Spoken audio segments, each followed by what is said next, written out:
আসসালামু আলাইকুম সুপ্রিয় শিক্ষার্থী বন্ধুরা, কেমন আছো সবাই? আশা করি সবাই ভালো আছো।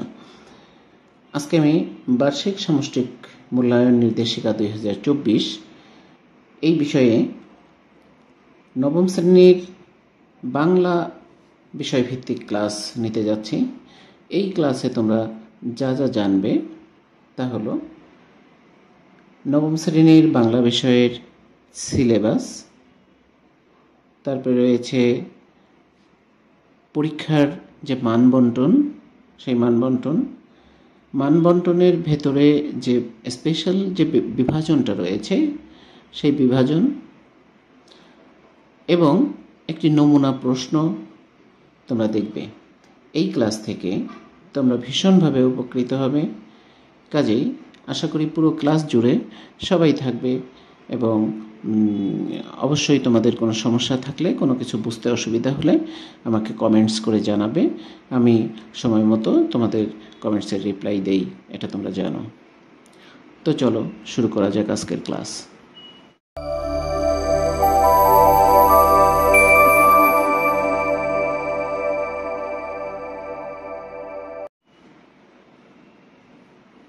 বন্ধুরা, এখানে দেখো রয়েছে বার্ষিক সামষ্টিক মূল্যায়ন নির্দেশিকা 2024, বিষয় বাংলা, নবম শ্রেণী। প্রথমেই আমরা দেখব এখানে একটি সিলেবাস দেওয়া আছে। সিলেবাসটির প্রথম কলামে রয়েছে ক্রমিক নাম্বার, তারপরে রয়েছে অধ্যায়, তারপরে রয়েছে অভিজ্ঞতার শিরোনাম, তারপরে রয়েছে পৃষ্ঠা নাম্বার। তোমরা শুধু অভিজ্ঞতার শিরোনাম এবং পৃষ্ঠা নাম্বার হলেই চলবে, আমাদের অধ্যায়গুলো না লিখলেও হবে, কারণ অধ্যায় থেকে মাঝে মাঝে কিছু কিছু পেজ বাদ দেওয়া আছে, সেটা বাদ দিয়েই আমি তোমাদেরকে দেখাবো, যাতে তোমাদের বুঝতে কোনো রকম সমস্যা না হয়। নবম শ্রেণীর যে সিলেবাস রয়েছে সেটি রয়েছে বিভিন্ন মাধ্যমে যোগাযোগ করি, পৃষ্ঠা 1 থেকে 14। তারপরে রয়েছে প্রমিত ভাষা ব্যবহার করি 15 থেকে 33। তারপরে রয়েছে রচনা পড়ি, দৃষ্টিভঙ্গি বুঝি 34 থেকে 77। তারপরে রয়েছে ব্যাকরণ মেনে লিখতে শিখি, রয়েছে 78 থেকে 99। তারপরে রয়েছে বিবরণমূলক ও বিশ্লেষণমূলক রচনা লিখি, পৃষ্ঠা 100 থেকে 112। তারপরে রয়েছে সাহিত্য পড়ি, সাহিত্য লিখি, এটার পৃষ্ঠা 113 থেকে 122, 139 থেকে 149, 163 থেকে 171, 180 থেকে 190। এখানে একটা জিনিস খুব সহজেই অনুমেয়, সহজেই তোমরা বুঝতে পারো যে এই যে এখানে 122 পর্যন্ত, এখানে কিন্তু প্রত্যেকটা বিষয় রয়েছে, অর্থাৎ এখানে কিন্তু কোনো পেজ স্কিপ করা হয়নি, বাদ দেওয়া হয়নি। 14 পরে দেখো 15, 33 পরে দেখো 34, 99 পরে দেখো 100, 112 পরে দেখো 113 থেকে 22 পর্যন্ত। এরপরে 122 থেকে সরাসরি চলে গিয়েছে 139 পৃষ্ঠায়। এখানে কিছু পেজ বাদ রয়েছে, এইটি তোমাদের পরীক্ষার মধ্যে থাকবে না। সেই পেজগুলো হলো কত সেটা আমরা একটু দেখি। সেটি হলো 123 থেকে 138 পৃষ্ঠা। 123 থেকে 138 পৃষ্ঠা বাদ। এরপরে রয়েছে দেখো 172 থেকে, একটু লিখে নিলে তোমাদের জন্য সুবিধা হয়, কারণ এগুলো আমি সময় নিয়ে আমাকে করতে হয়েছে। তোমরা রেডি পাচ্ছ, কাজে এটা লিখে নিও। 172 থেকে 179। এরপরে রয়েছে 213 থেকে 219। এই পেজগুলো তোমাদের জন্য বাদ, অর্থাৎ এখানে কিছু পেজ আছে, এখানে আছে, এখানে আছে এবং এখানে আছে।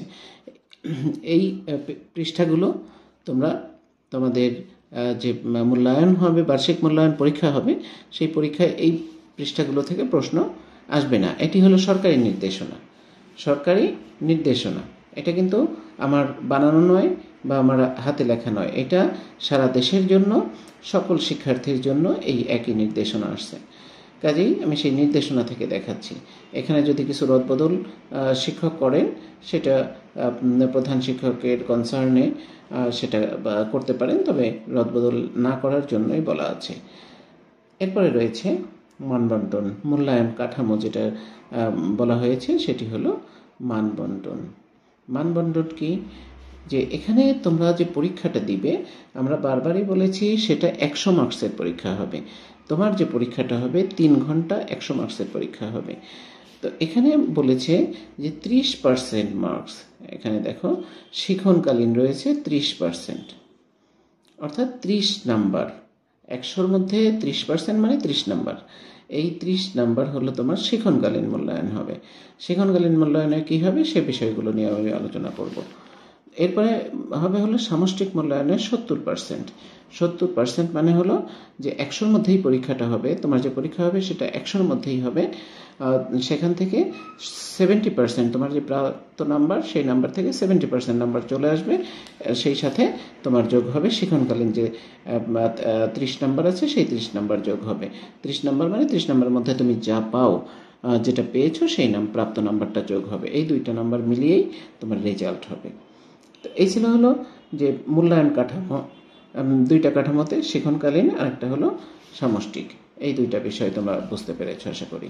এরপরে রয়েছে প্রশ্নের ধারা ও মানবন্টন। এখানে প্রশ্নের ধারা ও মানবন্টনের মধ্যে যে বিষয়গুলো রয়েছে সেগুলো আমি এখন ক্লিয়ার করে বলে দিচ্ছি। এটা তোমার জানা খুব বেশি দরকার। আমি একটু জুম আউট করে নিচ্ছি যাতে করে তোমাদের বুঝতে সুবিধা হয়।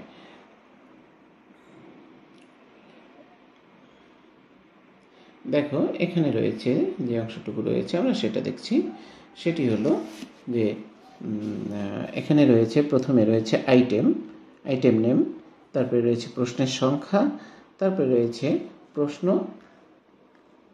নম্বর, তারপরে রয়েছে সময়, কতটুকু সময়ের মধ্যে তোমার সেটা লিখতে হবে সেই বিষয়টি এখানে উল্লেখ করে দিয়েছে। তো এখানে দেখো প্রথমেই রয়েছে যে আইটেমের মধ্যে রয়েছে নৈর্ব্যক্তিক প্রশ্ন 15টি, এমসিকিউ 10টি, এক কথায় উত্তর। এই যে নৈর্ব্যক্তিক যে প্রশ্নের অংশ, এখানে দুইটা ক্যাটাগরি রয়েছে। একটি হলো এমসিকিউ, মাল্টিপল চয়েস কোশ্চেন, আর আরেকটা হলো যে সংক্ষিপ্ত প্রশ্ন। 15টি মাল্টিপল চয়েস কোশ্চেন থাকবে, যেখানে 15টি প্রশ্নেরই 4টা করে অপশন দেওয়া থাকবে, 4টা করে উত্তর দেওয়া থাকবে, যার মধ্য থেকে সঠিক উত্তরটা তোমাকে চুজ করে খাতায় লিখতে হবে। আর 10টি প্রশ্ন থাকবে, যে 10টি প্রশ্নের জন্য তোমাকে ফ্রি স্টাইলে তুমি লিখতে পারবে, অর্থাৎ তুমি যা জানো সেটি লিখতে পারবে, তবে সেটি অবশ্যই এক কথার উত্তর। অর্থাৎ এই প্রশ্ন এবং এই এমসিকিউ এবং এই সংক্ষিপ্ত প্রশ্ন, এটা আসলে একই বিষয়টা, একই। এটার 4টা অপশন দেওয়া থাকবে 15টার, পরবর্তী 10টার কোনো অপশন দেওয়া থাকবে না, সংক্ষিপ্ত প্রশ্ন থাকবে। এই হলো 15 আর 10 25, প্রতিটি প্রশ্নের নাম্বার 1 25। এরপরে রয়েছে সংক্ষিপ্ত উত্তরের প্রশ্ন, শর্ট কোশ্চেন যেটা। তো সংক্ষিপ্ত প্রশ্নের উত্তরের মধ্যে 10টি থেকে 10টির উত্তর করতে হবে, এখানে কোনো অল্টারনেটিভ প্রশ্ন থাকবে না। 10টি থেকে 10টি প্রশ্নের উত্তর করতে হবে। প্রতিটি প্রশ্নের জন্য 2 নাম্বার করে 20 নাম্বার তোমার জন্য বরাদ্দ থাকবে এখানে। তো একটা জিনিস এখানে মনে রাখতে হবে যে 2 নাম্বারের জন্য আমরা কতটুকু করে লিখব। 2 নাম্বারের জন্য তুমি 3 লাইন 4 লাইন এতটুকু লিখতে পারো। এই ক্ষেত্রে এই যে সংক্ষিপ্ত প্রশ্নগুলো থাকবে, তোমাদের বইয়ের যে প্রশ্নগুলো আছে একটু ছোট সাইজের, ছোট আকৃতির, সেই প্রশ্নগুলোকে বেশি প্রাধান্য দিবে। আর ক্লাসের ফাঁকে আমি বলে রাখি যে আমি তোমাদের বাংলা বিষয়ের সহ সকল বিষয়েরই একটি সেট প্রশ্ন সাজেশন আর কি, যেটা অধ্যায় ভিত্তিক, সেই সাজেশনটি দিব এই কাঠামোর আলোকে। এখানে সংক্ষিপ্ত প্রশ্ন আলাদা থাকবে, এমসিকিউ প্রশ্ন আলাদা থাকবে, তারপরে এক কথায় উত্তরের প্রশ্ন আলাদা থাকবে, রচনামূলক প্রশ্ন আলাদা থাকবে। এই সাজেশনগুলো দিব, সেগুলো তোমরা টাইম টু টাইম পেয়ে যাবে। তো যাই হোক, এখানে এরপরে 3 নম্বরে যে বিষয়টা থাকবে, তাহলে কত চলে গেল? 25 চলে গেছে, আর হলো 10 চলে গেছে, 35 নাম্বার শেষ। এরপরে রয়েছে দেখো রচনামূলক অংশ।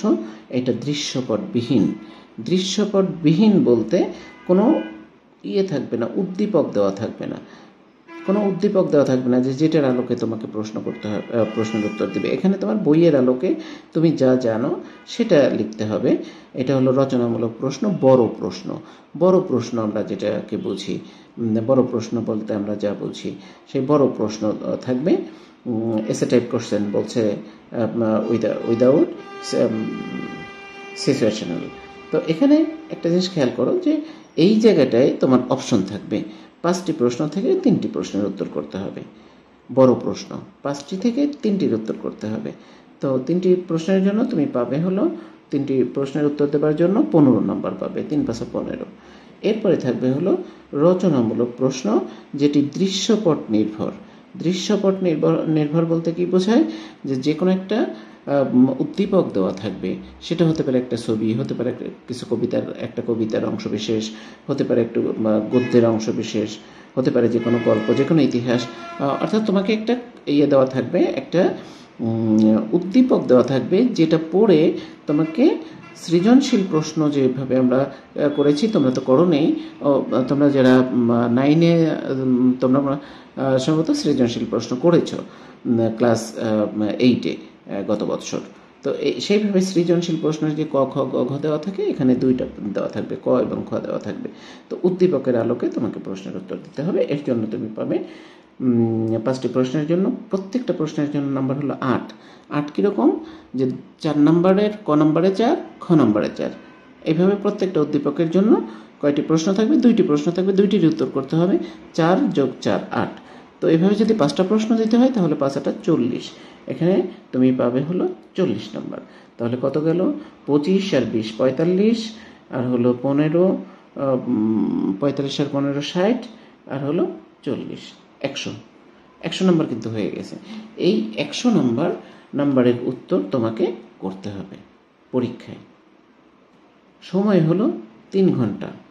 এই সময়টা তোমাদের জন্য একটু তুলনামূলক, আমার কাছে যেটা মনে হচ্ছে যে একটু কম হয়ে যাবে। এই সময়ের মধ্যে তুমি যদি লিখে শেষ করতে চাও পরীক্ষায়, তাহলে তোমাকে প্রচুর পরিমাণ লিখতে হবে বাসায়। এই যে 2 মাস হাতে আছে, এই 2 মাস প্রচুর লিখতে হবে, তোমাকে প্রচুর লিখতে হবে। তাহলে তুমি এই টাইমের মধ্যে শেষ করতে পারবে। নচেত যে সময় এবং যে প্রশ্নের ক্যাটাগরি, এই ক্যাটাগরিতে এই টাইমের মধ্যে শেষ করে আসা, তোমার লেখা স্লো হলে শেষ করে আসাটা একটু টাফ হবে, কঠিন হবে। তো এরপরে রয়েছে দেখো শিক্ষণকালীন মূল্যায়ন। শিক্ষণকালীন মূল্যায়ন একটু ভালো করে মনোযোগ দিয়ে শুনবে। আইটেমের নাম, প্রাপ্ত নাম্বার, এটা হলো 30 নম্বরের মধ্যে যে পরীক্ষাটা তোমার হবে শিক্ষণকালীন। এটি সরাসরি তোমার পরীক্ষার হলে বসে লিখতে হবে না, এটা ক্লাস চলাকালীন শিক্ষক যে মূল্যায়নগুলো করেছেন সেগুলো। তো এখানে কি রয়েছে সেটিও তোমার জানা দরকার। এখানে বলেছে যে অ্যাসাইনমেন্ট, ব্যবহারিক কাজ। বাংলার মধ্যে কিছু অ্যাসাইনমেন্ট ছিল, কিছু ব্যবহারিক কাজ ছিল। সেই অ্যাসাইনমেন্ট বা ব্যবহারিক কাজের জন্য নম্বর 10। এরপরে রয়েছে অনুসন্ধানমূলক কাজ বা প্রকল্প অথবা প্রতিবেদন উপস্থাপন, যেটাকে আমরা বলি পেয়ার ওয়ার্ক বা গ্রুপ ওয়ার্ক, বা সেটা ইন্ডিভিজুয়াল হতে পারে। তো একটি কাজ উপস্থাপন করতে হবে, তার জন্য পাবে 10। এরপরে রয়েছে শ্রেণীর কাজ। শ্রেণীর কাজগুলো হলো মূলত, খুব ভালো করে মনে রাখো, খেয়াল রাখো, শ্রেণীর কাজগুলো হলো বইয়ের যে কাজটি রয়েছে, বইয়ের যে কাজ। এখানে দেখো স্পষ্ট করেই বলেছে যে পাঠ্যপুস্তকে সন্নিবেশিত একক কাজ, দলগত কাজ, ছক পূরণ, বক্স পূরণ, ফ্লোচার্ট অঙ্কন, মানে পুরোটাই বইয়ের কাজ। তোমরা অনেকেই বইয়ের কাজ করতে অনীহা প্রকাশ করো, বা অনেকেরই বইয়ের কাজগুলো কমপ্লিট করা নেই।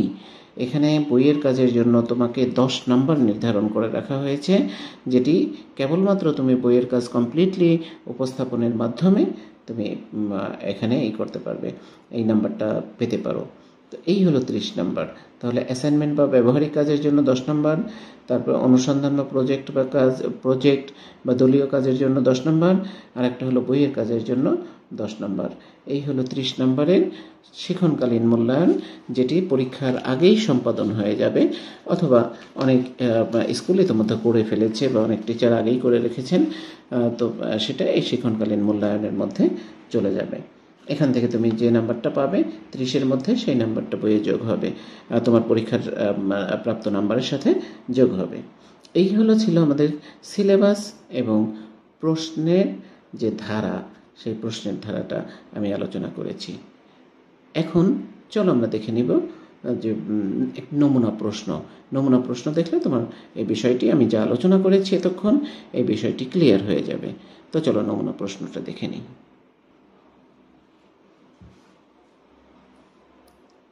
শিক্ষা বোর্ড প্রণীত যে প্রশ্নটি রয়েছে আমার হাতে, এটি নমুনা প্রশ্ন। এখানে বলা আছে যে এটি একটি নমুনা প্রশ্ন, শিক্ষকের জন্য নির্দেশনা, তোমাদের সুবিধার জন্য আমি তোমাদের সাথে শেয়ার করছি। এই নির্দেশনায় বলা আছে যে প্রশ্নটি এখানে উপস্থাপন করা হচ্ছে, পরীক্ষায় সরাসরি এই প্রশ্নটা করা যাবে না, এই প্রশ্নগুলো বাদ দিয়ে প্রশ্ন করতে হবে। এখানে জাস্ট নমুনাটা দেখিয়ে দিয়েছে। তো এখানে দেখুন ওই ব্যক্তিক অংশ, ব্যক্তিক অংশটা রয়েছে। এখানে খেয়াল করো, আমি প্রশ্নগুলো পড়ছি না, এখানে কিছু প্রশ্ন দেওয়া আছে। এখানে দেখো এমসিকিউ প্রশ্ন দেওয়া আছে, মাল্টিপল চয়েস কোশ্চেন যেটা, সেখানে 4টা করে অপশন দেওয়া আছে, সঠিক অপশনটা তোমাকে লিখতে হবে খাতায়।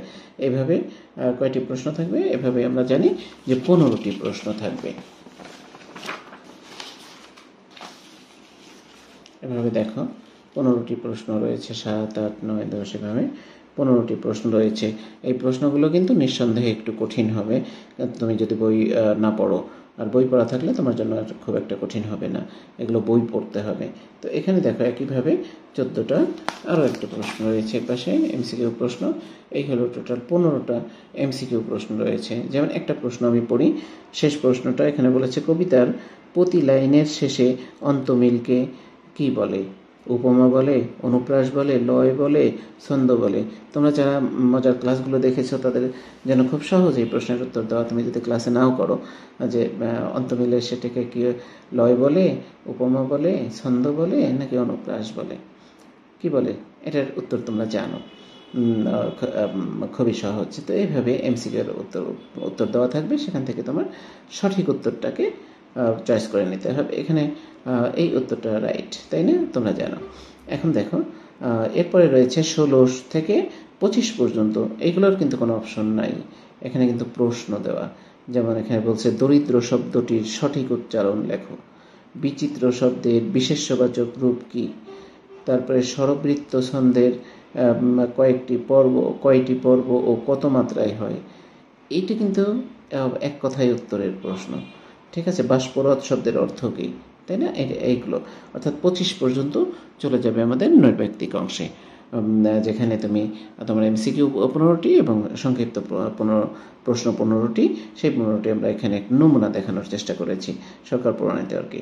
তো এরপরে রয়েছে রচনামূলক অংশ, যেখানে দেখো বলে দিয়েছে যে এখানে নাম্বার হলো 75 নাম্বার।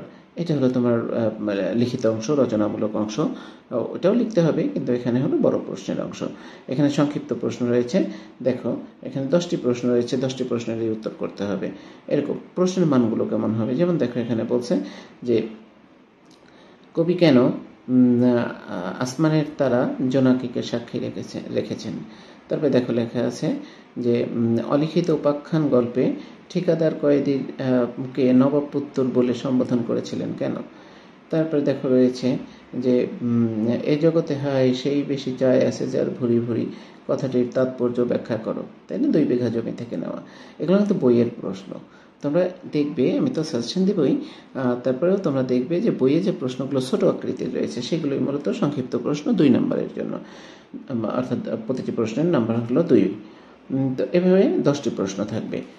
বুঝেছো যে প্রশ্নের ধরনটা কেমন হবে। তারপরে রয়েছে হলো রচনামূলক প্রশ্ন, এটা বলছে দৃশ্যপটবিহীন।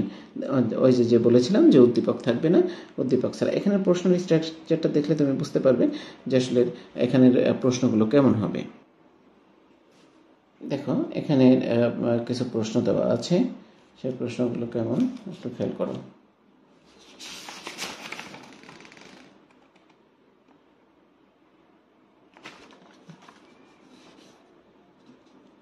এই জায়গাতে কিছু শব্দ দেওয়া আছে, কিছু একটা প্যাসেজ দেওয়া আছে, এই প্যাসেজের মধ্যে কিছু শব্দ ভুল লেখা আছে, সেগুলোকে সংশোধন করতে হবে। তারপর এখানে দেখো রয়েছে যে বিপরীত শব্দ ব্যবহার করে নিচের হ্যাঁবাচক বাক্যকে নাবাচক করো এবং নাবাচক বাক্যকে হ্যাঁবাচক শব্দে রূপান্তর করো। এই যে সে অপরাধী নয়, ব্যাকরণ অংশ থেকে এখানে প্রশ্ন আছে, খেয়াল করেছো যে এখানে 1, 2, 3, 4, 5 5টি প্রশ্ন রয়েছে, 1, 2, 3, 4, 5, কারণ প্রত্যেকটাই 5 নাম্বার। এখানে এরকম করে ব্যাকরণ অংশকে প্রাধান্য দেওয়া হবে। এই উদ্দীপকবিহীন যে বড় প্রশ্নগুলো সেই অংশে ব্যাকরণকে প্রাধান্য দেওয়া হবে। এখানে দেখো 3টা প্রশ্নের ব্যাকরণ থেকে আছে। তারপরে আরও আছে, যেমন এখানে আরও আছে যে তোমার জীবনে একটি স্মরণীয় দিনলিপি প্রমিত ভাষারীতিতে রচনা করো। তারপরে এখানে এইভাবে আরও একটা চিঠির কথা বলা হয়েছে। তো এইভাবে তোমাকে কি করতে হবে, এইগুলো কোনো ক্লু দেওয়া থাকবে না, উদ্দীপক দেওয়া থাকবে না, উদ্দীপক ছাড়া বড় প্রশ্ন। তো এখান থেকে আমাদের কয়টা প্রশ্ন, 8টি প্রশ্নের উত্তর দিতে হবে সম্ভবত, তাই না? কয়টি প্রশ্ন? 3টি প্রশ্নের উত্তর দিতে হবে, বড় প্রশ্ন 3টি প্রশ্নের উত্তর দিতে হবে, যেটা উদ্দীপক ছাড়া। এরপরে রয়েছে উদ্দীপক সহ এখানে 5টি প্রশ্নের উত্তর দিতে হবে, এবং প্রতিটি প্রশ্নের নাম্বার হলো ক খ মিলায়ে 8। তো এখানে দেখো যে নিচে একটি কবিতার অংশ দেওয়া আছে। তো এটা থেকে দেখো কিভাবে প্রশ্নগুলো তৈরি হয়েছে, সেটা একটু দেখলেই তোমরা বুঝতে পারবে। এই দেখো এখানে ক খ দেখেছো, ক উপরের কবিতা অংশটি পল্লিমা কবিতায় কোন ভাবকে প্রতিফলিত করে ব্যাখ্যা করো। এটাও কিন্তু বইয়ের প্রশ্ন, 4 নম্বর। এরপরে বলেছে উপরের কবিতাংশের কাঠামো, উপমা, অনুপ্রাস, লয়, ছন্দ ইত্যাদি বিশ্লেষণ করো। এই যে কবিতাটা, ওই কবিতাটার লয়, ছন্দ, উপমা, অনুপ্রাস কীরকম আছে এগুলো ব্যাখ্যা করতে হবে। ঠিক একইভাবে দেখো আরও একটা উদ্দীপক দেওয়া আছে, তার শেষে 2টা প্রশ্ন, ক খ 2টা প্রশ্ন দেওয়া আছে, প্রতিটি প্রশ্নের নাম্বার হলো 4 করে। এরপরে দেখো আরও একটি কবিতা দেওয়া আছে, সেখান থেকে 2টি প্রশ্ন দেওয়া আছে। এভাবে তোমাকে সর্বমোট 5টি প্রশ্নের উত্তর দিতে হবে। 5টি উদ্দীপক দেওয়া থাকবে আর 8টি প্রশ্ন থাকবে, 8টি প্রশ্নের উত্তর দিতে হবে, যার নাম্বার হলো 5 8 40। তো এই হলো যে কবিতা এবং গদ্য থেকে যে সৃজনশীল প্রশ্ন থাকবে, সেই সৃজনশীল প্রশ্নের অংশ। তো এখানে দেখো আরও একটি দেওয়া আছে, একটি ছবি দেওয়া আছে। এই ছবিটা আমরা খুব ভালো করে চিনি। আমাদের দেশের গর্ব, ছাত্রদের প্রেরণা। তোমরা জানো যে শহীদ বীর আবু সাইদ, তার একটা প্রতিকৃতি এখানে দেওয়া আছে ছবিতে। এখানে বলেছে এরকম একটা ছবি দেওয়া থাকতে পারে, এখানে বলছে ছবির বিষয় এবং চিত্রশিল্পীর দৃষ্টিভঙ্গি ব্যাখ্যা করো। তারপরে খ নম্বরে বলেছে যে ছবিটির স্মৃতিস্তম্ভ কবিতার মূল চেতনা তুলে ধরে কি, তোমার উত্তরের পক্ষে যুক্তি দাও।